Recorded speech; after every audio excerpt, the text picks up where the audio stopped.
శనివారం శ్రీ పద్మావతి మహిళా విశ్వవిద్యాలయంలో ఏర్పాటు చేసిన హెల్మెట్ అవగాహన ర్యాలీలో తిరుపతి జిల్లా ఎస్పీ సుబ్బరాయుడు పాల్గొని జెండా ఊపి ప్రారంభించారు. ఇందులో ఎస్పీ కూడా హెల్మెట్ ధరించి వాహనం నడిపారు. ఈ ర్యాలీలో పోలీసు అధికారులు, సిబ్బంది, మహిళా విశ్వవిద్యాలయం సిబ్బంది అధిక సంఖ్యలో పాల్గొన్నారు. ఈ సందర్భంగా తిరుపతి జిల్లా ఎస్పీ సుబ్బరాయుడు మీడియాతో మాట్లాడుతూ రోడ్డు భద్రతా నియమాల్లో భాగంగా వాహనదారులు హెల్మెట్ ధరించడం, ప్రజలకు రోడ్డు సురక్షిత ప్రయాణం కోసం ప్రత్యేక అవగాహన కార్యక్రమాలు నిర్వహించడంలో భాగంగా హెల్మెట్ వినియోగం పట్ల ప్రజలందరినీ చైతన్యవంతం చేయడమే ఈ ర్యాలీ ముఖ్య ఉద్దేశమన్నారు. పట్టణ ప్రధాన వీధుల్లో హెల్మెట్ అవగాహన ర్యాలీ కొనసాగింది.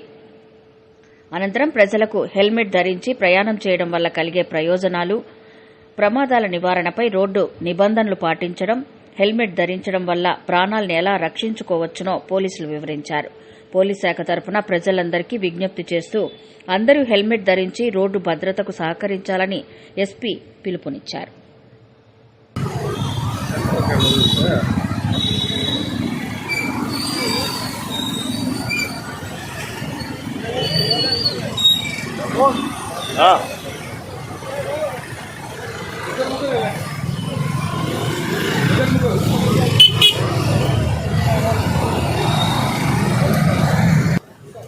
రోడ్డు భద్రతా నియమాలలో భాగంగా వాహనదారులు సురక్షితంగా ఉండాలి అని ఒక ఉద్దేశంతో యూనివర్సిటీ వారితో సహకారంతో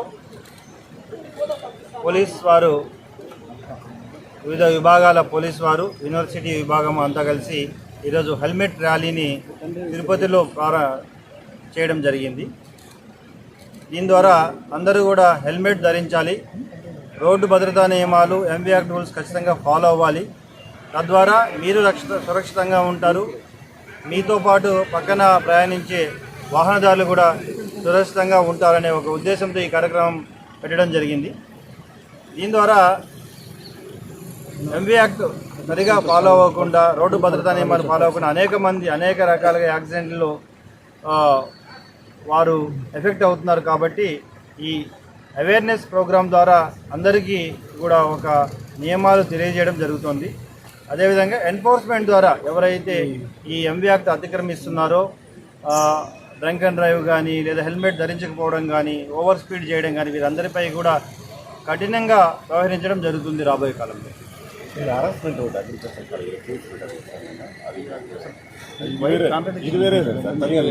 అది వెంటనే కేసు రిజిస్టర్ జరిగింది. అమ్మాయి సెకండ్ ఇయర్ BSc అగ్రికల్చర్ చదువుతున్న అమ్మాయి కంప్లైంట్ ఇవ్వడం జరిగింది. ఇమ్మీడియట్గా కంప్లైంట్ తీసుకొని కేసు రిజిస్టర్ చేసి ఈరోజు అలెజ్డ్ అక్యూజ్ని అరెస్ట్ చేయడం కూడా జరిగింది. అమ్మాయి ఇచ్చింది, ఫ్యామిలీ మెంబర్స్తో పాటు వచ్చి దానిపై పూర్తి విచారణ తర్వాత ఇన్వెస్టిగేషన్లో చేస్తాం.